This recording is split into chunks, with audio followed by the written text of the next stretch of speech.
राजहंसी मोहर. विषयांचं वैविध्य, आशयाची समृद्धी. दुनिया झुकती है बस झुकाने वाला चाहिए या म्हणीचा तंतोतंत अनुभव आपल्याला दिला तो नीरव मोदी, मेहुल चोक्सी, हर्षद मेहता, केतन पारेख अशा कैक महाठगांनी आणि एनरॉन व्हिडिओकॉन अशा लबाड कंपन्यांनी. त्यामुळेच प्रश्न पडतो की हे आर्थिक घोटाळे नेमके घडतात कसे, आणि तितकंच महत्त्वाचं म्हणजे त्यांचे सूत्रधार शोधतं कोण.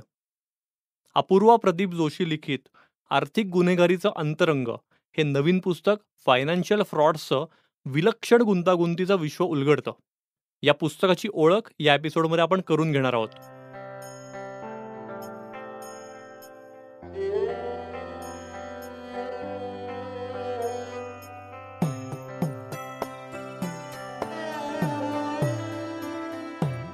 राजहंसी मोहोर या नवीन पॉडकास्टमध्ये सगळ्या श्रोत्यांचं मी निरंजन मेढेकर मनापासून स्वागत करतो.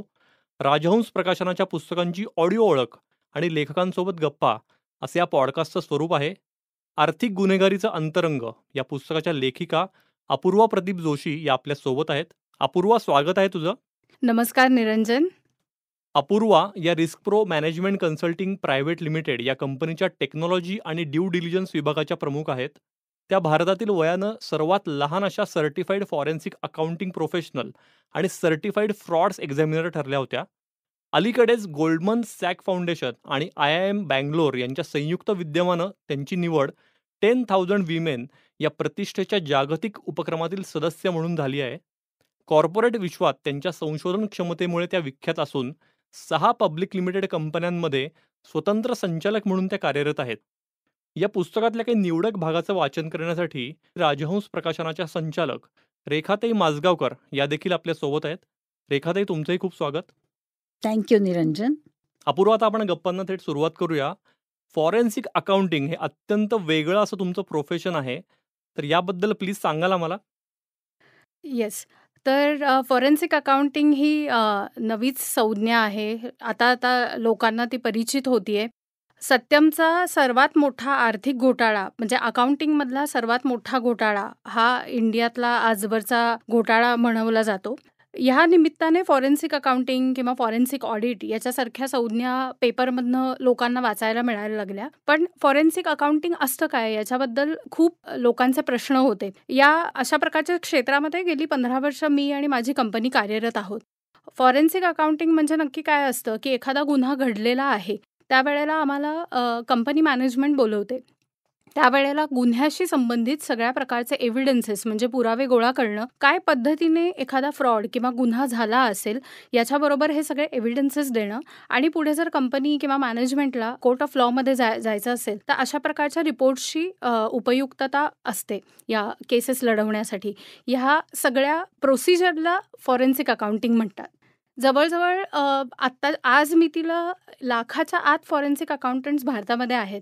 आणि जर भारतातला तुम्ही घोटाळ्यांचा साईज बघितला तर आज तो जवळजवळ इतका मोठा आहे, म्हणजे 180,000 कोटी एवढा मोठा आहे. म्हणजे काही इन्शुरन्स कंपन्यांचा एकत्रित जर तुम्ही टर्नओव्हर घेतला तर जेवढा येईल तेवढा घोटाळ्यांचा साईज एका वर्षाचा भारतातला आहे. बापरे, म्हणजे ही आकडेवारी खरोखर थक्क करणारी आहे. आणि तुम्ही म्हणता असं 1,00,000 फॉरेन्सिक अकाउंटंट हे एकट्या भारतातच आहेत. म्हणजे एवढा मोठा स्कोप आहे, व्याप्ती आहे या कामांची. तर गेल्या अनेक दशकात आपल्याला दिसतंय की आर्थिक गुन्हेगार हे आंतरराष्ट्रीय पातळीवरही कार्यरत असतात.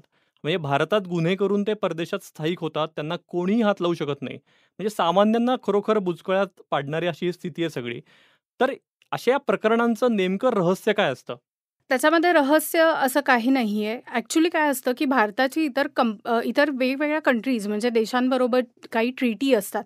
काही ठिकाणी त्या ट्रीटी असतात की ज्याच्यातनं एक्स्ट्रॅडिशन गुन्हेगाराची अलाउड असते, म्हणजे गुन्हेगार परत भारतात पाठवला जाऊ शकतो. बऱ्याच वेळेला अशा प्रकारची ट्रीटी असूनही गुन्हेगार पाठवायला मात्र खूप मोठा विलंब होतो. आता काही स्पेसिफिक कंट्रीज आपण बघितल्या, म्हणजे आता UK असेल किंवा UKशी रिलेटेड काही आयलंड्स असतील, तर इथे काही म्हणजे हा व्यवसायच आहे, की काही स्पेशलाइज्ड लॉयर्स असतात, काही स्पेशलाइज्ड अकाउंटंट्स असतात, की जे अशा प्रकारच्या गुन्हेगारांना त्यांच्या कंट्रीमधनं इथे त्यांच्या मायभूमीवर आणून काय प्रकारचं रक्षण देता येईल आणि त्यांना त्यांच्या असेट्स कशा सिक्युअर करता येतील याची कन्सल्टन्सी देतात. त्याच्यामुळे ज्यावेळेला लॉयर्स म्हणा किंवा अकाउंटंट्स म्हणा अशा प्रकारचं उलटं काम करतात, त्यावेळेला अशा प्रकारच्या संधींचा फायदा अशा प्रकारचे फायनान्शियल क्रिमिनल्स जे गुन्हेगार असतात, आर्थिक गुन्हेगार असतात, हे घेऊ शकतात. त्याच्यामुळे रहस्य नाहीये, ही पूर्ण इकोसिस्टम आहे. बरं. तुम्ही सांगताय हे खूपच महत्त्वाचं आहे. आपण या गप्पा कंटिन्यूच ठेवणार आहोत. पण याच्या आधी आता पुढे जाण्याआधी या पुस्तकाची सुरुवात खूप उत्कंठावर्धक आहे.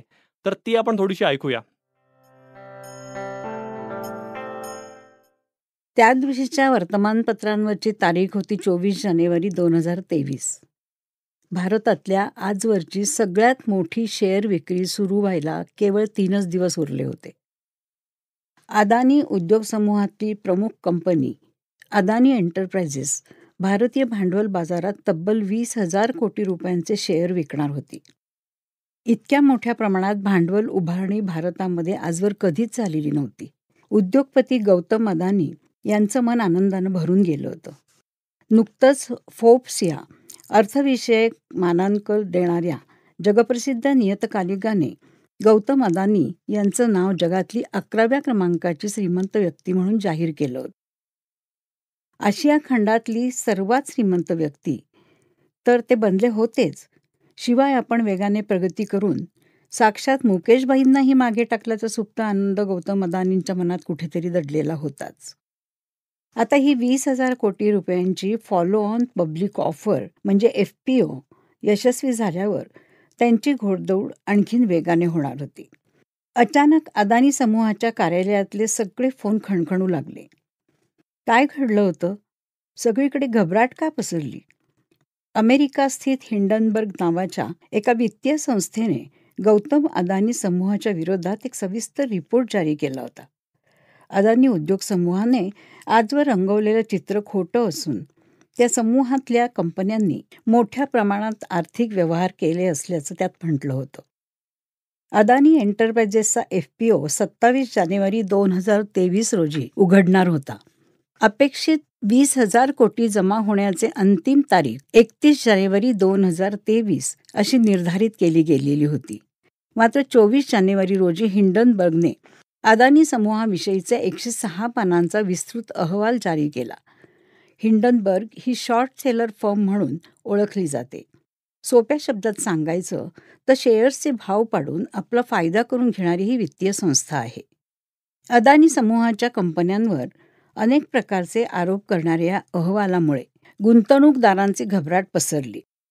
त्या दिवशी शेअर बाजारात Adani enterprises, Adani Wilmer, Adani power, Adani total gas, Adani transmission, Adani ports and says, Adani green energy, SSE, Ambuja cements आणि NDTV या कंपन्यांच्या शेअरच्या भावात मोठीच घसरण झाली. अदानी समूहाच्या कंपन्यांचे एकूण बाजार भांडवल शेअर बाजारातल्या अवघ्या 3 सत्रांमध्ये 5 लाख कोटी रुपयांहून अधिक घसरले. अनेक लोकांनी आधीच्या 2 वर्षात मिळवलेली कमाई एका आठवड्यात शून्यवत झाली. अशा परिस्थितीत नवे 20,000 कोटी उभे करणे शक्य होतं का? हिंडनबर्गच्या आरोपांना प्रत्युत्तर देण्यासाठी मग अदानी समूहाने 413 पानांचा आपला अहवाल प्रसिद्ध केला. त्यात हिंडनबर्ग रिपोर्ट अदानी समूहाला बदनाम करण्यासाठी कुठलाही ठोस पाया नसलेले आरोप करतो आहे असे म्हटले होते. त्यात मुद्दाम चुकीची माहिती दिली आहे आणि महत्त्वाचे निष्कर्ष लपवलेले आहेत असाही प्रत्यारोप करण्यात आला. हा केवळ एखाद्या विशिष्ट कंपनीवर केलेला हल्ला नाही, तर भारतावर, भारतीय संस्थांचे स्वातंत्र्य आणि भारत देशाच्या प्रगती आणि महत्त्वाकांक्षेवर झालेला हल्ला आहे असं म्हणून राष्ट्रीयत्वाचा रंगही त्या प्रत्युत्तराला देण्यात आला होता.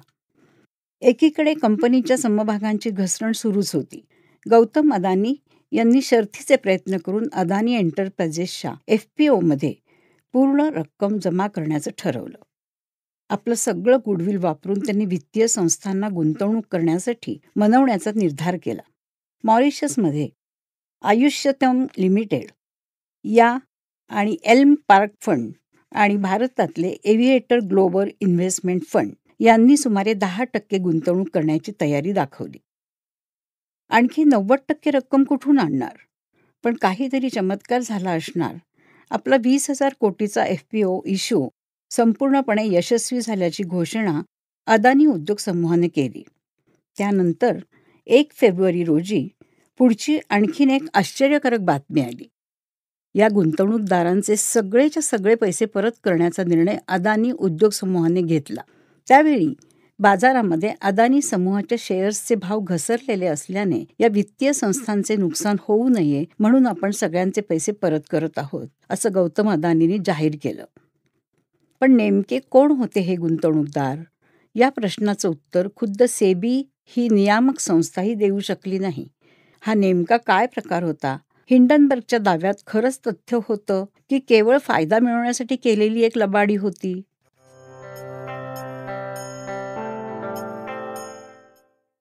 अपूर्व, आत्ता बोलताना तू कायद्यातल्या पळवाटांचा उल्लेख केलास, तर तंत्रज्ञानाचा प्रभाव जसा वाढेल तसं आर्थिक गुन्हेगारीचं प्रमाणही कमी होईल का, असं वाटतं तुला? म्हणजे तू जसं म्हणतेस की जसे हे फॉरेन्सिक अकाउंटंट वाढतील, म्हणजे प्रत्येक वेळेला घोटाळा झाल्यावरच तपास करणं असं सध्याचं स्वरूप आहे का? आता अशी स्थिती आहे की घोटाळा होऊ नये म्हणून पण काम सुरू आहे?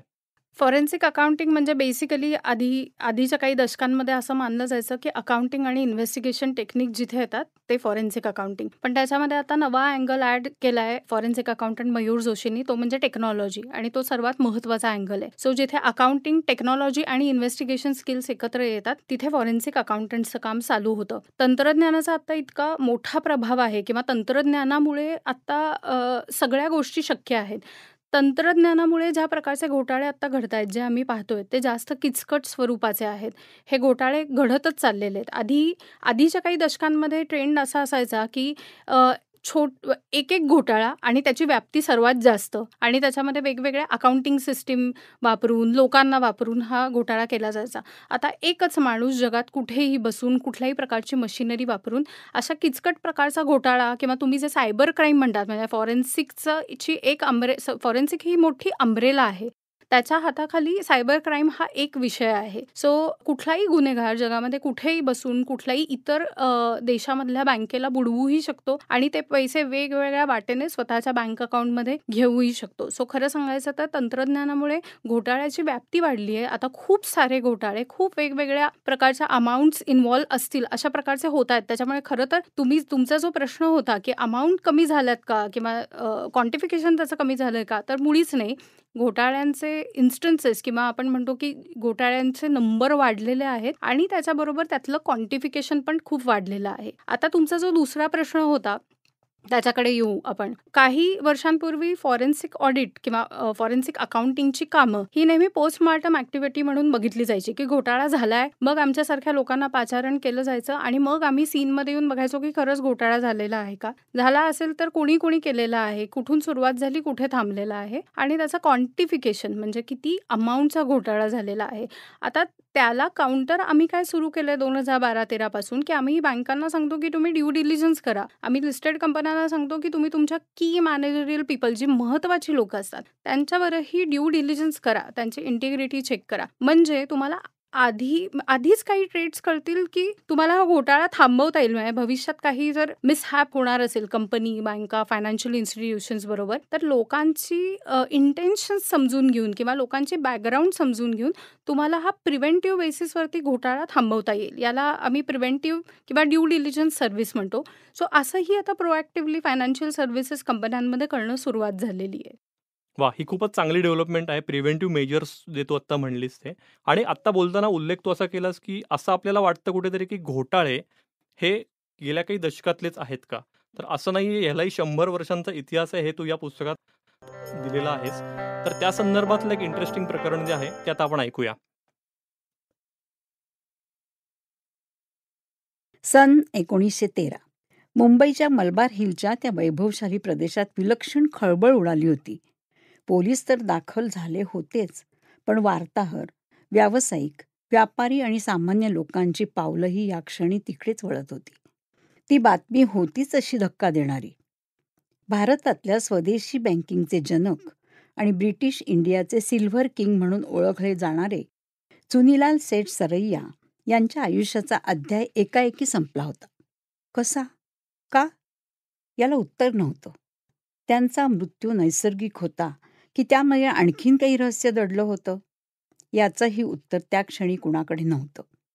एवढंच निश्चित होतं की इंडियन स्पेसी बँकेचे व्यवस्थापकीय संचालक चुनीलालजी सरैया यांची जीवनयात्रा अचानक संपुष्टात आली होती आणि त्याचं काहीच स्पष्टीकरण कुणाकडे नव्हतं.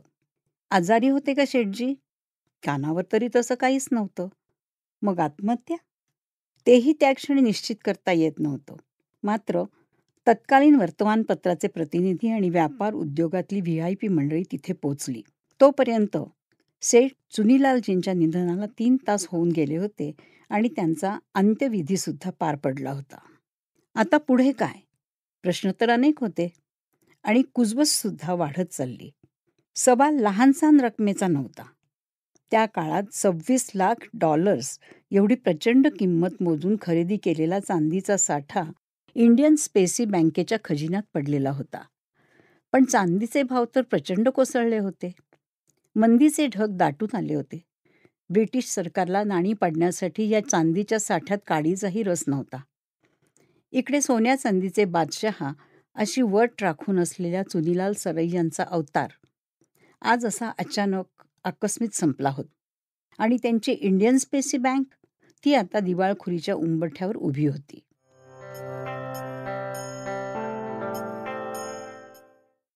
आर्थिक गुन्हेगारीच्या बाबतीत गुन्हेगारांचा शोध आणि कोर्टात गुन्हे सिद्ध करणं ही प्रक्रिया इतकी किचकट आणि वेळखाऊ का असते बरं?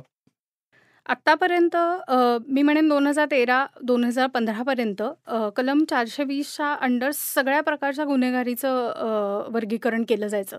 म्हणजे तो टेक्नॉलॉजी फ्रॉड असू देत, एखाद्या फ्रॉडमध्ये आर्थिकही अँगल आहे आणि तिथे समजा खूनही झालेला आहे, म्हणजे फॉरेन्सिक सायन्स साईडनीही अँगल असेल, ह्याचंही सगळ्याचं वर्गीकरण हे 420 कलमाखाली केलं जायचं.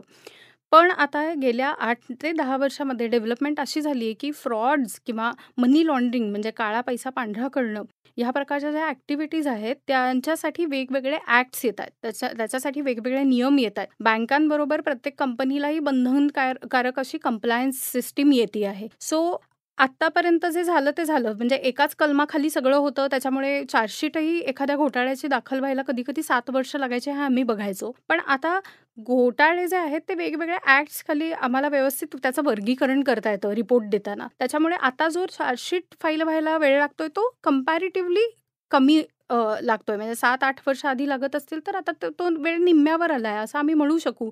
काही घोटाळ्यांमध्ये रिपोर्ट अगदी क्लिअर असून इन्व्हेस्टर्स ज्यांची फसवणूक झालेली आहे त्यांना बऱ्याच वेळेला त्यांची फसवणूक झालेली जी अमाऊंट आहे ती मिळते असंही नाही आहे. कारण काही काही घोटाळे खरंच खूप पॉन्झी स्कीम किंवा पिरामिड स्कीम ज्याला म्हणतात की जिथे एकाच नाही तर अशा शेकडो हजारो माणसांची एकत्र फसवणूक केली जाते.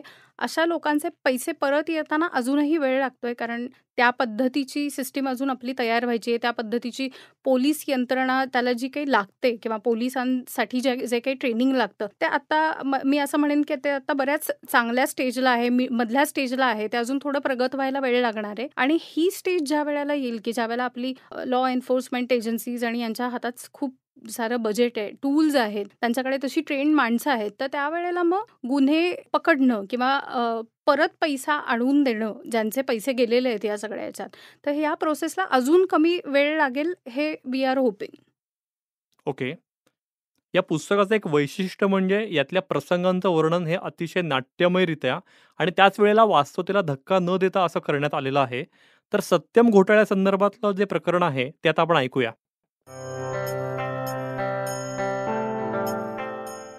बंजारा हिल्स, हैदराबाद हा पत्ता मुंबईच्या मलबार हिलच्या तोडीचा. या भागात आपला प्रासाद असावा हे दक्षिणेतल्या प्रत्येक धनवान माणसाचं स्वप्न असायचं. अजूनही असतं. 7 जानेवारी 2008ची संध्याकाळ हैदराबादेतल्या बंजारा हिल्सवरच्या त्या प्रासादतुल्य निवासस्थानी धुक्यासारखी दाटून आली होती. एरवी सहस्त्र दीपांनी उजळलेला तो प्रासाद आज का कोण जाणे, पण उदासवाण्या संधी-प्रकाशात संभ्रमात बुडल्यासारखा भासत होता. त्या प्रासादाचा आणि त्यातल्या कुबेराच्या वैभवाचा धनीही त्याच्या आलिशान शयनगृहात वरकरणी निवांत पण आतून अस्वस्थ होता. पुढच्या काही तासात काय करणार आहोत आपण? इस पार या उस पार. त्याच्या प्रशस्त टेबलाचा डावा कप्पा अर्धवट उघडा होता. आणि त्यात होतं त्याचं लायसन्स रिव्हॉल्वर. या क्षणी ते फुल्ली लोडेड होतं. त्याच्यासमोर त्याचा महागडा लॅपटॉप होता आणि उजव्या हाताला कोरे कागद आणि लेखणी. गहन विचारचक्रात पूर्णपणे गुरफटला होता तो. आजचा सगळा दिवस असाच गेला होता. त्याच्या कार्यालयातही गेला नव्हता तो. आपणच निर्माण केलेल्या आपल्या भोवतीच्या गुंत्यातून आपण नेमके कसं बाहेर पडणार आहोत? नदीच्या तुफानी प्रवाहातल्या वेगवान भोवऱ्यात सापडल्यासारखी त्याची अवस्था झाली होती. देशाबाहेर पलायन करावं का? मग काही सेफ हेवन ऑप्शन्स निश्चितच समोर होते की हे सगळं चालू द्यावं आहे असंच. लोकांच्या भ्रमाचा भोपळा फुटेल तेव्हा बघता येईल काय करायचं ते. पण तेव्हा कदाचित परिस्थिती पूर्णपणे हाताबाहेर गेली असेल तर मग आत्महत्या. नकळत त्याचा हात त्याच्या पिस्तुलाकडे गेला. तोही पर्याय होऊ शकेल का? मात्र देश सोडून जाणं किंवा जग सोडून जाणं या 2 पर्यायात आपल्या मागे राहील त्या भल्या मोठ्या परिवाराचं काय होईल? या प्रश्नाचं त्या क्षणी त्याच्याकडे उत्तर नव्हतं. त्यांना वाऱ्यावर सोडून निघून जाणं हा सपशेल बेजबाबदारपणा झाला असता. उलटसुलट विचारांच्या या वादळात किती तास लोटले हे किर्र अंधार झाला तेव्हाच त्याला उमगलं. बाजूच्या खिडकीतून त्याची नजर बाहेर गेली तेव्हा बंजारा हिल्सचा तो नयनरम्य परिसर नेहमीसारखा दिव्यांनी उजळला होता. अखेर निर्णय झाला. त्याने लॅपटॉप समोर घेतला आणि ईमेल लिहायला सुरुवात केली. The president, Securities and Exchange Board of India, Mumbai.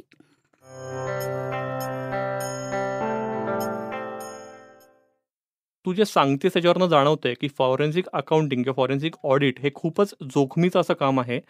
तर हे करताना तुम्हाला काय खबरदारी ही घ्यावी लागते? खरं सांगायचं तर ऑडिट म्हटलं की एक टिपिकल चेकलिस्ट येते. तसं आमचं काम नाही आहे. आमचं काम म्हणजे कसं असतं, ऑडिट जिथे थांबतं तिथे फॉरेन्सिक ऑडिट चालू होतं, असं आम्ही नेहमी म्हणतो. तर काय खबरदारी घ्यावी याच्यासाठी कुठली चेकलिस्ट नाही आहे. पण आम्ही आमच्या अनुभवातनं शिकत गेलो की आता फॉर एक्झाम्पल एखाद्या कंपनीमध्ये खूप मोठ्या जबाबदारी असलेल्या माणसाने घोटाळा केला आणि तो पळून गेलाय आणि तिथे आम्हाला पाचारण केलेलं आहे, आम्हाला फ्रॉड शोधायला सांगितलं आहे. तर कधी-कधी आम्ही थोडासा एक कॉशियस स्टँड काय घेतो, की माणूस जरी पळून गेलेला आहे, तरी त्याला मदत करणारी खूप सारी लोकं अजून कंपनीमध्येच आहेत. आपल्याला तिथे जाऊन आपण काय करतोय हे सगळंच्या सगळं डिस्क्लोज करून तिथे चालू असलेलं काम आपल्याला डिस्टर्ब नाही करायचं आहे, याची खबरदारी आम्ही पूर्ण घेतो. त्याच्यामुळे आम्ही क्लायंटला बऱ्याच वेळेला सांगतो, की तुम्ही जो काही डेटा आहे तो काही विशिष्ट फॉर्मॅटमध्ये आमच्या ऑफिसला आणून द्या किंवा ऑनलाईन आता काही सिस्टम्स आहेत ज्याच्यावर क्लायंट डेटा अपलोड करतो, आम्ही आमच्या सिस्टमवरनं तो डाउनलोड करतो. सो अशा पद्धतीने आम्ही काम करतो की फेसलेस इन्व्हेस्टिगेशन ज्याला असतं आम्ही म्हणतो कडे वाटचाल आमची चालू आहे. सो अशा वेळेला आम्ही कंपनीमध्ये जाऊन त्यांचं रुटीन डिस्टर्ब करणं किंवा आम्ही का आलोय त्याच्यावरती वाच्यता होईल या पद्धतीने काही होणार नाही याची खबरदारी आम्ही घेतो. कारण बऱ्याचदा तो धोका आम्हालाही असतो की सिस्टीममधली लोकं बाहेर काय जाऊन सांगतील काही सांगता येत नाही. बऱ्याचदा लिस्टेड कंपन्यांची इन्व्हेस्टिगेशन करताना खूप प्राईस सेन्सिटिव्ह इन्फॉर्मेशन म्हणजे शेअर प्राईस सेन्सिटिव्ह इन्फॉर्मेशन आमच्याकडे असते. सो काय पद्धतीने ती इन्फॉर्मेशन त्याची गुप्तता राखायची हेही आमच्या हातामध्ये असतं. सो या सगळ्या नियमांचं काटेकोरपणे पालन करावं लागतं आणि त्याच पद्धतीने आम्हाला आमच्या टीमलाही ट्रेन करावं लागतं आणि त्याची डेटा सेन्सिटिव्ह असतो. तो बाहेर कुठे लीक होणार नाही इन्व्हेस्टिगेशन करताना किंवा कुणाला काही म्हणजे अगदी क्रिमिनललाही त्याची जो माणूस पळून गेला आहे सिस्टीममधनं आणि ज्याच्या विरुद्ध इन्व्हेस्टिगेशन चालू आहे, त्यालाही कुणकुण लागणार नाही याची आम्हाला खबरदारी घ्यावी लागते. सो अशा पद्धतीने जसं टाईम इव्हॉल्व्ह होतोय तसं आम्ही आमच्याच असाइनमेंट्समधनं शिकत जातोय काय खबरदारी घ्यावी लागते. सो अशी बरीच उदाहरणं आहेत. येस. डेटा सिक्युरिटी हाच आजच्या घडीचा खूप महत्त्वाचा मुद्दा आहे ज्याचा तू उल्लेख केलास. आणि मला इथे हेही म्हणायला आवडेल की आर्थिक साक्षरता आणि आर्थिक सुरक्षितता हाच खूपच महत्त्वाचा विषय झालेला आहे. त्या दृष्टीने आर्थिक गुन्हेगारीचं अंतरंग हे तुझं पुस्तक खरोखर एक मोलाची भर या विषयात घालतंय. त्यामुळे माझं सगळ्या श्रोत्यांनाही अपील आहे की हे पुस्तक नक्की तुम्ही संग्राह्य ठेवावं असं आहे. हे पुस्तक नक्की घ्या. अपूर्वा, तुझ्या पुस्तकात या अनेक अट्टल घोटाळेबाजांची उदाहरणं आहेत. अगदी डिटेलमध्ये केस स्टडीज आहेत सगळ्यांच्या. तर एक उत्सुकता म्हणून प्रश्न आहे की थेट इंटरोगेशन करण्याची कोणासोबत ज्यांनी घोटाळा केलाय, अशी काही योग आले आहेत आत्तापर्यंत? असे बरेच योग आलेले आहेत. त्यातले 1-2 छोटी उदाहरणं पटकन सांगते. मुंबईमध्ये मी आता एका पॉन्झी स्कीमबद्दल बोलले एका उत्तरात. तर मुंबईमध्ये आम्हाला मुंबईची इकॉनॉमिक ऑफेन्स विंग जी होती त्यांनी आम्हाला एका घोटाळ्याच्या इन्व्हेस्टिगेशनसाठी तिथे बोलवलेलं होतं आणि त्यातला जो मास्टर माइंड होता त्याला ऑलरेडी अटक केलेली होती पोलिसांनी. तर मग तो पोलिसांना काहीच दाद देत नव्हता. कारण तो ज्यावेळेला बोलायचा, तो अस्खलित इंग्लिशमध्ये बोलायचा आणि पोलिसांना बऱ्याचदा ते इंटरप्रिट करताना थोडा त्रास व्हायचा. त्याच्यामुळे त्यांना कळायचं नाही, की ह्याला काय प्रश्न विचारले पाहिजेत. मग ज्यावेळेला आम्ही त्या सीनमध्ये एंटर झालो, त्यावेळेला आम्ही व्यवस्थित प्रश्न काढलेले होते आणि आम्ही एक-एक पोज करायला लागलो. तो पहिली 2 दिवस आमच्याशी काहीच बोलत नव्हता. तो इकडे बघत बसायचा, तिकडे बघत बसायचा. तो सिगारेट फुंकायचा. मग आम्हाला प्रश्न पडला, ह्याच्या हातात सिगारेट आणून कुणी दिली? मग लक्षात आलं, की हा काही नाही 2-3 दिवस फक्त आमच्याकडे बघत बसतो, इकडे-तिकडे बघतो, टॉयलेटला जाऊन येतो, सिगारेट आणि चहा पितो. मग आम्ही तिसऱ्या दिवशी पोलिसांना सांगितलं, की याला अजिबात सिगारेट आणि चहा काहीही द्यायचं नाही आम्ही म्हणेपर्यंत. आणि मग अजून असे 1-2 दिवस झाल्यानंतर त्याला ती बेचैनी, ती तलफ त्याला जाणवत होती. त्याला काही करता येत नव्हतं आणि पोलिसही कोऑपरेट करत नव्हते. म्हटल्यानंतर हळू-हळू त्याने एका आठवड्याने बोलायला सुरुवात केली आणि आमच्याशी कोऑपरेट करायला सुरुवात केली. सो असे बरेच गुन्हेगार असतात, की ज्यांच्याशी त्या परिस्थितीप्रमाणे वागावं लागतं. हा एक छोटा इन्सिडन्स होता. दुसरा इन्सिडन्स असा होता, की खूप मोठा एका आय-टी कंपनीमध्ये अकाउंटिंग घोटाळा झालेला होता. पण प्रमोटर जो होता, तो पोलिसांच्या ताब्यात होता आणि आम्हाला तिथे एका म्हणजे पोलीस स्टेशनमध्येही नाही आणि कंपनीमध्येही नाही, तिसऱ्याच जागी बोलवलेलं होतं.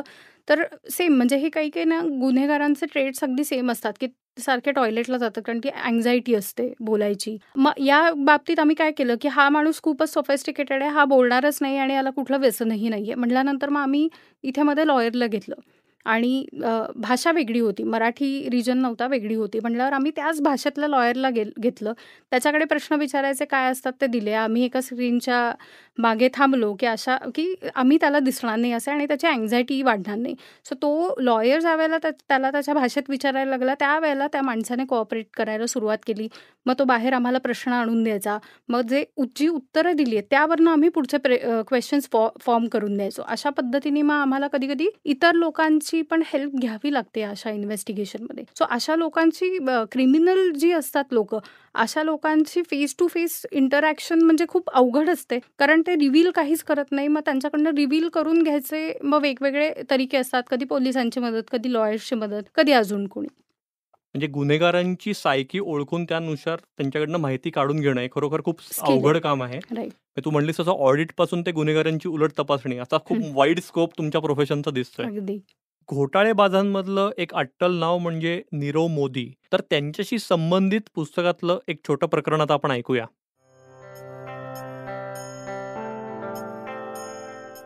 2017 मुंबई. दक्षिण मुंबईतली धनाढ्य व्यक्तींची वसाहत. आपल्या सुपर लक्झरी अपार्टमेंटमध्ये मामाजी आपल्या प्रयाणाच्या तयारीवर अखेरचा हात फिरवण्यात मग्न होते. आवश्यक ते ईमेल्स आणि मेसेजेस आले आणि गेले होते. करायचं ते सगळं करून झालं होतं. मुख्य म्हणजे बँकेतल्या इथल्या खात्यांमध्ये आता अगदी किरकोळ रकमा शिल्लक राहिल्या होत्या. सगळा खजिना ॲक्सिस बँकेमार्फत परदेशातल्या सेफ हेवनमधल्या खात्यात ट्रान्सफर करून झाला होता. PNBने ॲक्सिसला पैसे दिले होते आणि मामाजींच्या खात्याला ते डेबिट टाकायचं PNB साफ विसरून गेली होती. अनवधानाने की जाणून बुजून विसरली, काहीही म्हणा.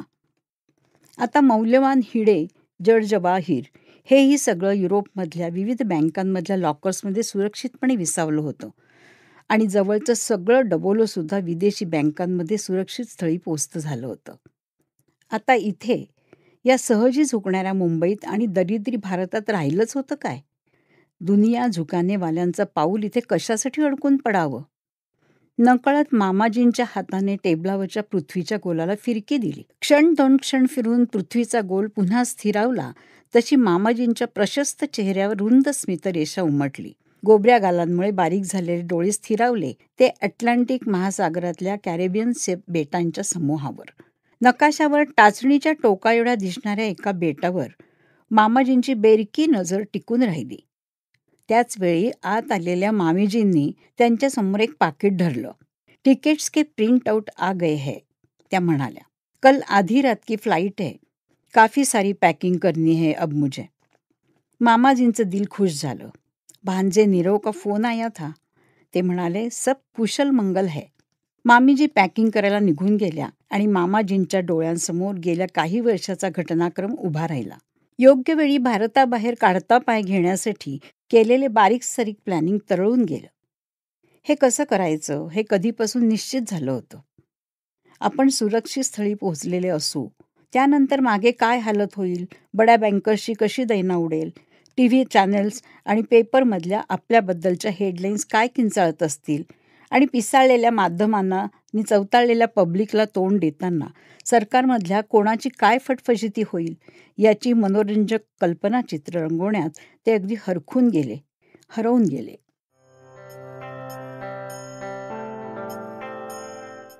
घोटाळ्यांची आपल्या देशातली यादी इतकी मोठी आहे की अनेक नावं डोळ्यांसमोर येतात. यातलंच एक अग्रगण्य नाव म्हणजे व्हिडिओकॉन आणि चंदा कोचर यांनी केलेला ICICI बँकेतला घोटाळा. तर त्याविषयी पण आपण ऐकूया.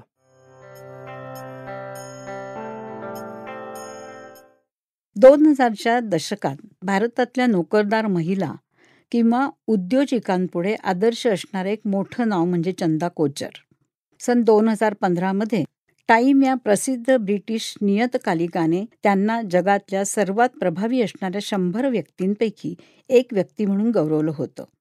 इतकंच नव्हे तर फॉर्च्यून या दुसऱ्या बिझनेसविषयक मासिकाने आशिया खंडात 100 सर्वाधिक प्रभावशाली स्त्रियांपैकी एक म्हणून त्यांचा सन्मान केला होता. विशेष म्हणजे भारत सरकारनेही त्यांना पद्मभूषण पुरस्कार देऊनही सन्मानित केलं होतं. याहून एखाद्या व्यक्तीला आपल्या करिअरमध्ये आणखीन काय हवं असतं? लाखो स्त्रियांसमोर चंदा कोचर यांचा आदर्श होता. आपणही असं यश मिळवावं असं त्यांच्याकडे पाहणाऱ्या प्रत्येक स्त्रीला वाटत असणारच. पण अशा आदर्श व्यक्तीचं किती अधःपतन व्हावं याला कारण ठरलं वेणुगोपाल धूत आणि व्हिडिओकॉन उद्योग समूहाने केलेला ICICI बँकेचा कर्ज घोटाळा. हा आर्थिक घोटाळा चंदा कोचर आणि त्यांचे पती दीपक कोचर यांच्याशी संगनमत करून करण्यात आल्याचा आरोप आहे. या घोटाळ्यांच्या आरोपानंतर चंदा कोचर यांची प्रतिमा जनमानसातून साफ उतरली. एका पद्मभूषण व्यक्तीचं रूपांतर घोटाळेबाज स्त्रीमध्ये व्हायला पैशाचा अतिमोह कारणीभूत ठरला. विशेष म्हणजे व्हिडिओकॉनमधला हा आर्थिक घोटाळा उघडकीला आणला तो एका सामान्य गुंतवणूकदाराने. तो सामान्य गुंतवणूकदार कोण आणि हा सगळा घोटाळा कसा उघडकीस आला हे जाणून घेण्याची उत्सुकता तुम्हालाही वाटतेय ना? म्हणूनच या पुस्तकाची लिंक आम्ही डिस्क्रिप्शनमध्ये देतोय. त्याच्यावर क्लिक करून तुम्ही हे घरपोच मागवू शकता. अपूर्वा, तू आज आली स्टुडिओमध्ये आणि या पॉडकास्टमध्ये या अनोख्या विश्वाची सफर आम्हाला घडवलीस, याबद्दल तुझे मनापासून आभार. रेखाताई, या पुस्तकातल्या निवडक भागाचं तुम्ही वाचन करून या पुस्तकाचा अंतरंग आम्हाला उलगडून दाखवलं, त्याबद्दल तुमचेही खूप आभार. हा एपिसोड आवडला असेल तर आमचा चॅनल नक्की लाईक करा, सबस्क्राईब करा. तसंच या एपिसोडची लिंक तुमच्या फ्रेंड सर्कलमध्ये किंवा रिलेटिव्सने नक्की शेअर करा. राजहंसी मोहोर हा पॉडकास्ट स्पॉटिफाय, ॲपल पॉडकास्ट, गाना, ॲमेझॉन म्युझिक, जिओ सावन अशा लीडिंग प्लॅटफॉर्मसह राजहंस प्रकाशनाच्या यूट्यूब चॅनलवरही ऐकण्यासाठी मोफत उपलब्ध आहे. राजहंसी मोहोर ही राजहंस प्रकाशनाची निर्मिती असून साऊंड स्क्रिप्टची 2024ची प्रस्तुती आहे.